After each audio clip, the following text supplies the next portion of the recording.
ұйымдастырылған оқу қызметі, сөйлеуді дамыту. Оқу қызметінің тақырыбы қос ішекті домбыра. Қазақтың ұлттық аспаптары.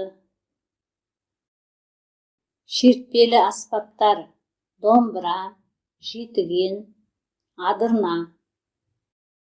Қобыз: екі ішекті ысқышпен ойналатын аспап. Үрмелі аспаптар: сыбызғы, ұран, керней, сазсырнай. Соқпалы ұрмалы аспаптар: даңғыра, дауылпаз, кепшік, дабыл. Сілкімелі аспаптар: сақман, асатаяқ, қоңырау, тұяқтас. Домбыра құрылысы: домбыра үш бөліктен тұрады. Бас бөлігі, мойыны, шанақ. Басында құлақтары, шайтан тегі орналасады. Мойын бөлігінде пернелер. Шанақта тиек, ойық, ілгек орналасады. Бірінші тапсырма: қазақтың ұлттық аспаптарын белгіле. Білетіндеріңді ата. Балақайлар, енді мен сендерді суреттегі аспаптардың атауларымен таныстырайын. Дудыға, сазсырнай. Асатаяқ, қобыз, жетіген. Сыбызғы, дауылпаз, кепшік. Домбыра қазақтың ұлттық музыкалық аспабы. 7 күн бойы шебер домбыраны жасайды. Қақпақ: қақпақ үнге бояу береді. Шыршадан ойып жасайды. Шанақ: шанақ 7-9 тілшеден тұрады. Ақ үйеңкіден иіліп жасалады. Табиғи желім үнге әсер етпейді.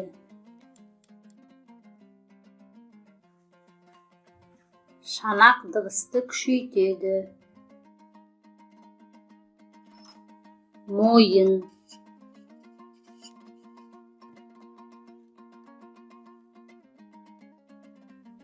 мойын ағашы шырша.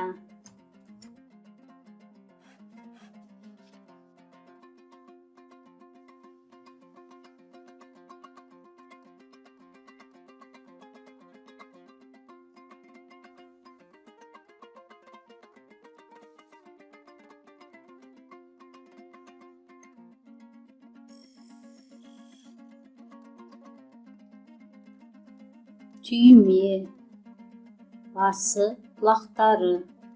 Тиек: үннің күші мен бір қалыптылығы үшін керек.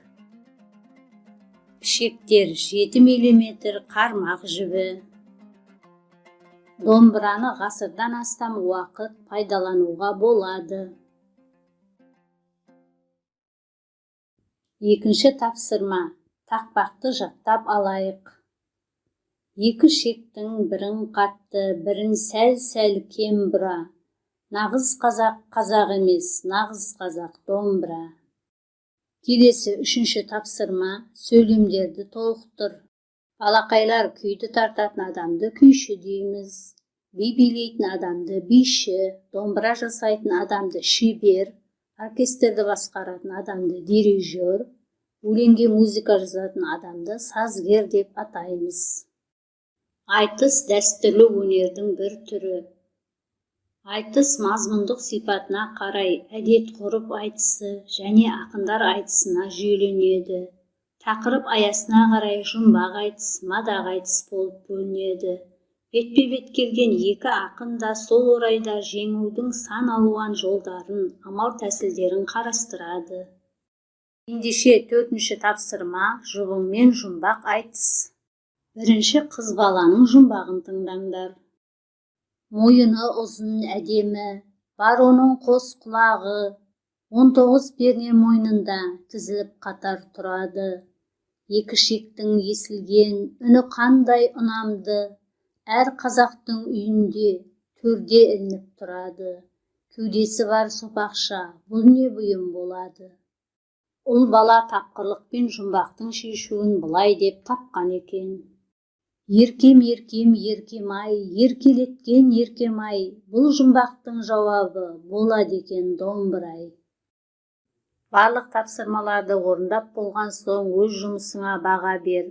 Бағдаршам әдісі арқылы мына домбыраны қызыл, сары, жасыл түстердің бірімен боя. Балақайлар, бүгін сендер қазақтың ұлттық аспаптарымен таныстыңдар. Домбыра туралы, айтыс өнері туралы білімдеріңді толықтырдыңдар. Оқу қызметі аяқталды. Сау болыңдар.